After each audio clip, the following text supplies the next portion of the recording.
This is insane. This is insane. This woman is a fucking... Oh my God. Oh my God. I'm going to wait till as many people get in here as possible because I'm losing my mind.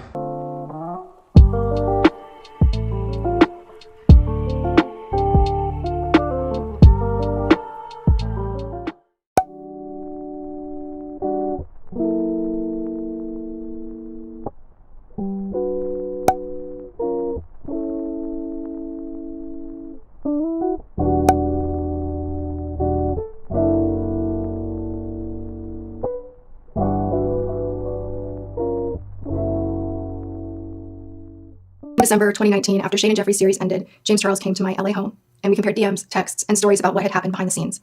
We apologized to each other, forgave each other, and agreed to wait patiently until it was safe for me to share my story. Since that night, James Charles has repeatedly said that he wanted to be beside me for this video. But I felt it was important that I do it alone, because he deserves my first apology. And I am really sorry, James. And I've said that privately, but I want you to hear it publicly. I'm sorry. To provide some context, it's important for you to know that I love James Charles. He has a special place in my heart, and that never changed. Even when I was hurt, I was always more of a mentor than a friend to James Charles.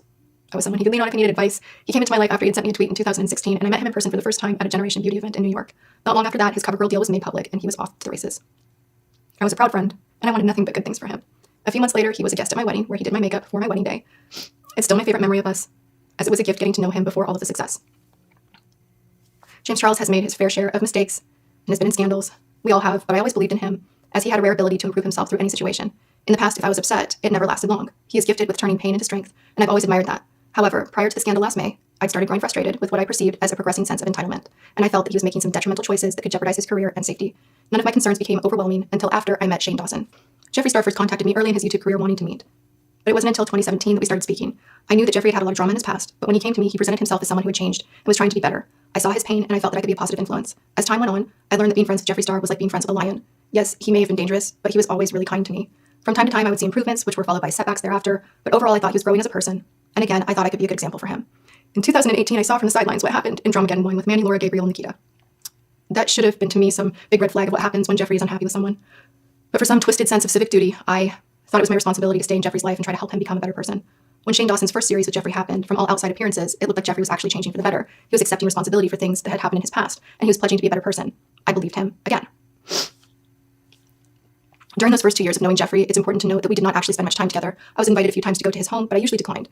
On the 2 occasions that I did go to his home, I did not stay long because I don't smoke marijuana and I just don't like to be around it. Likewise, he came to my home on a few occasions and he also did not stay long. So the vast majority of our relationship was primarily by FaceTime, telephone, or texts. Sometimes weeks or months would go by without hearing anything from him, but I always heard from him when he was involved in drama or when he had a new launch about to happen. Though I recognized this pattern, any suspicion that I had of being used was clouded by the hope that he actually cared for me and that I was a positive influence in his life. As a result, I usually would take his snarky statements about others with a grain of salt. One thing that he did that did concern me a lot was how he would frequently comment about how much dirt he held on other brand owners and members of our YouTube community. I believe that he actually held blackmail material on many people and was capable of destroying the entire community. This worried me about him, and I stayed and I tried my best to be a positive influence.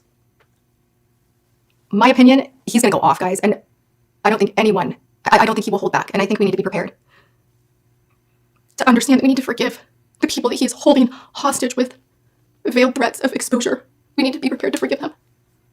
Otherwise, this won't stop. So prepare to not cancel everyone and give them a chance. It's not right. It is not right to try to trap people into saying things that they wouldn't otherwise say. It's not right. I was blind. I was so blind. I don't want any part of it anymore. None. None. Back in 2019, Jeffree started talking a lot more crap about James Charles than usual. It seemed that doing so had become his biggest obsession. It started with him telling me right before filming our collab together for James Charles' channel that James Charles actually didn't want me there, that he had wanted Nikki tutorials instead, that said he'd had my back. Things further escalated at my birthday. Every time James Charles' back was turned, Jeffree would tell me that James Charles was out of control. He even texted and called me the following morning to apologize for James Charles' behavior at my birthday dinner and how embarrassed he was for me. I initially dismissed it as jealousy because James Charles' career was on a rocket ship at the time, but as the weeks went by, every time I saw or spoke with Jeffree, it seemed to me that James was all he wanted to talk about. I even met with Jeffree in his Killer Merch offices in March to discuss Jeffree developing and managing my merch, and as we were touring his warehouse that was filled with sisters' apparel, it seemed that all he could do was speak poorly of James Charles. Over the next few weeks, Jeffree began talking to me about how Shane Dawson was a big fan of mine and wanted to meet me, and how I should be involved in their docuseries. Eventually, Shane reached out to me by text and started DMing me on Instagram. Shane said I was the queen of makeup reviews on YouTube, that I was his favorite beauty channel, and he wanted me to teach him all about makeup. I didn't know much about Shane Dawson. I knew that he was viewed as the king of YouTube, and he had done amazing series with Bunny, and I hadn't watched much of anything else other than Jake Paul series and, of course, the series with Jeffree. In all honesty, I was looking forward to meeting Shane. I had actually hoped he would want to help me tell my personal story one day. about all the pain and heartbreak in my life that led me to wanting to start my own YouTube channel back in 2010. I wish I had researched him better. I wish I had watched his old videos. I wish I had educated myself and I was aware of his earlier content. All I knew at the time was that Shane Dawson was the most adored documentary filmmaker on YouTube, so I invited him over to my home to play with makeup and get to know him. Shane came over one afternoon in April and I opened up and shared things that I've only shared with my closest of friends. I shared that I had been the victim of sexual assault. I spoke about my faith and told him how deeply I feel for others. He shared with me that he was an empath and that he could feel all of my pain. He pledged his unending friendship and loyalty to me forever in this life and in the next one. He told me that God had called me to be a beacon of light for the world, so that it could be a better place. He also shared that Jeffrey had wanted me to have a small role in their docuseries, but the entire series was quickly changing because there was something horrible happening in our community with James Charles. He said that James Charles was a monster with many victims. Yes, I knew that Shane was friends with Jeffrey and that they were working together, but I thought to myself, why would Shane Dawson, the king of truth on YouTube, be turning against James Charles unless these things he was saying were true? Why would Shane sit in my home and spend so many hours telling me these horrific allegations if they were not true? Shane said that James Charles was a monster and that James Charles was hurting minors. Shane said he was planning to interview victims for the docuseries. He told me that something needed to be done to stop him from hurting more people. Over the course of the next few weeks, he and Jeffrey fed me so much information that I felt sick. Almost every day, there was more information and new allegations. Eventually, I started believing what they were saying because they said they had evidence. By the time the drama around James Charles' promotion of Sugar Bear Hair reached its peak, I was beyond gaslit. Shane Dawson didn't just know about my bi-sister video. He offered to help edit it. He even offered to design the thumbnail and help title it. I declined his offer, but his gesture supported and reinforced for me that he was telling the truth. Why else would he jeopardize his career? So surely Jeffrey was telling the truth too. Keep in mind that up until this point, I didn't even know I was making a video, so how is it that so many editorial outlets knew that something was coming before I had even made a decision to film? I struggled with the decision to film my video for days. The night before I did film, Jeffrey sent me what he claimed was an audio file from an alleged victim and told me to listen to the pain in their voice. The audio was clearly a small portion of a larger conversation. It wasn't enough for me to contact the authorities. It was enough to scare me. As a victim of abuse myself, I know how terrifying it is to think of facing public humiliation and legal proceedings. It wasn't my place to contact authorities. It was not my place to contact authorities or the alleged victim, and I made no mention of it in my video. The night before posting my video by sister, I texted Shane sharing my concerns for James Charles, that he was out of the country on a high floor of a hotel and I was afraid for him hurting himself. Shane texted me back and said that I should not be nervous about the 50th floor, that James Charles was a narcissist and that he would never do that. The day the video went up, Shane requested to come over to my home and film and document what was happening. I declined. After a few days of Jeffrey fanning the flames on Twitter, no victims appeared as they had stated would happen, and no evidence came forward as they stated would happen. The last time I spoke with either Jeffrey or Shane on the phone was the night before Jeffrey's "Never Doing This Again" video. Shortly after, the relationship dissolved entirely, and I was so confused. I bought into the conspiracy theory that what happened was all a social experiment, and that maybe James Charles was even involved, and that there was going to be a big reveal in Shane's docuseries, and that I would be the fool who fell for it.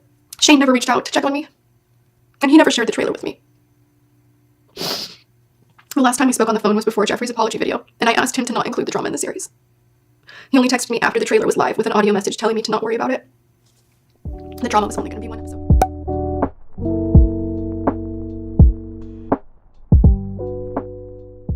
Fucked! This is... Oh my God. Okay. I'm live because I can't even process. I need a drink of water. I fucking can't process this. This is insane.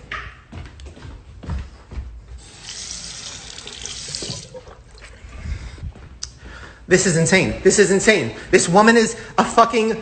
Oh my God. Oh my God. I'm going to wait till as many people get in here as possible because I'm losing my mind. Keep playing it.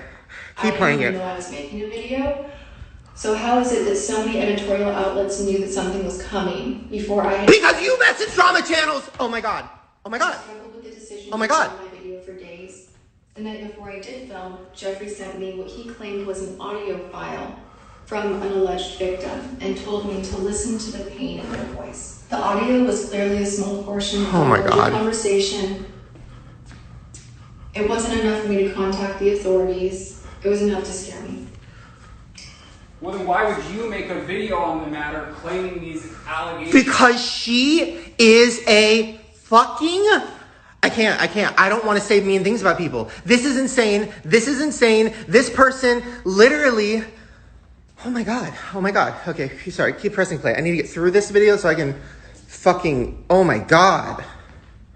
As a victim of abuse myself... Oh my God. Terrifying. You are so manipulative. To think of facing public... You're fake crying. You are fake crying. You are fake crying. That is not real. Oh my God. Oh my God. To contact authorities. Oh my God. Oh my God. It was not my Oh my place. God. I was molested. I have been... Oh my God. Victim. That is not... And I made no mention of it in my video. Oh my God. Get off.